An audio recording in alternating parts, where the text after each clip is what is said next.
The Kavango East region's population of close to 220,000 is served by 31 health facilities and 28 health centers and clinics, 2 district hospitals and the Rundu Intermediary Referral Hospital.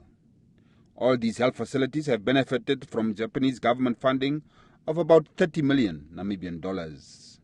The delegation, accompanied by the Kavango East Regional Health Director, Ida Mendai, received a briefing from the region's Chief Health Program Officer, Peter Hayter, who pointed towards a drop in maternal deaths, although a lot more needs to be done. Until we eliminate maternal death in our region. Japan are currently carrying out a multilateral program with 4 UN agencies, namely the World Health Organization, the UN Population Fund, the UN Development Program, and the Food and Agriculture Organization. Last year alone, we funded 50 million Namibian dollars. And Japan is still committed to work with UN agencies to support Namibian people.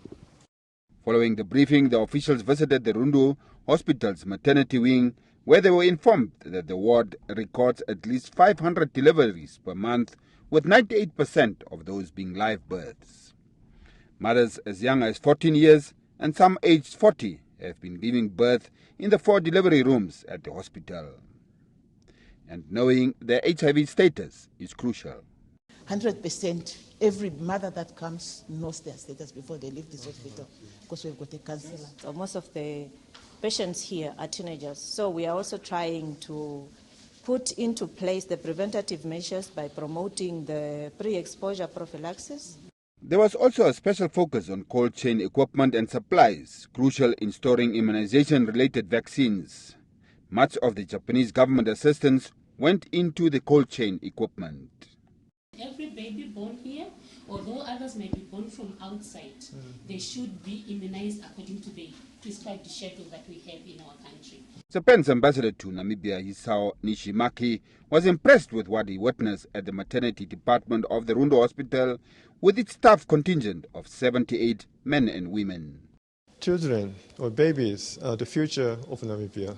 So I feel very proud that we are supporting the future of Namibia through our donations to the hospitals. For the UN resident coordinator in Namibia, Hopolang, Phororo, partnerships are key in addressing challenges, especially in the health sector, and this is a perfect example of a partnership involving Japan, UNICEF and Namibia. End of the day, what we want is a population of women who are strong, who are healthy, and who will then ultimately give birth to children who also likewise are strong and be able to grow up in a way that they can also contribute meaningfully to the society. Sam Ocran is the country director for the UN Children Fund, and he is convinced that the future of the children is secured after what he witnessed during the visit to the Rundu Hospital. We witnessed at first hand how patients, especially mothers, really appreciate the support that they receive from the nurses. And I think this is something that we advocate for all hospitals in Namibia. There was also no way the health boss in the region, the Kavango East Health Director, Ida Mendai, was not going to comment. Let's work together, let's continue moving forward, let's collaborate, let's share these little resources and serve our community better. During our visit to the hospital, a momentous sound stood out. That is when we heard the cries of a newborn baby whose mother delivered successfully, a sure sign heralding a new beginning.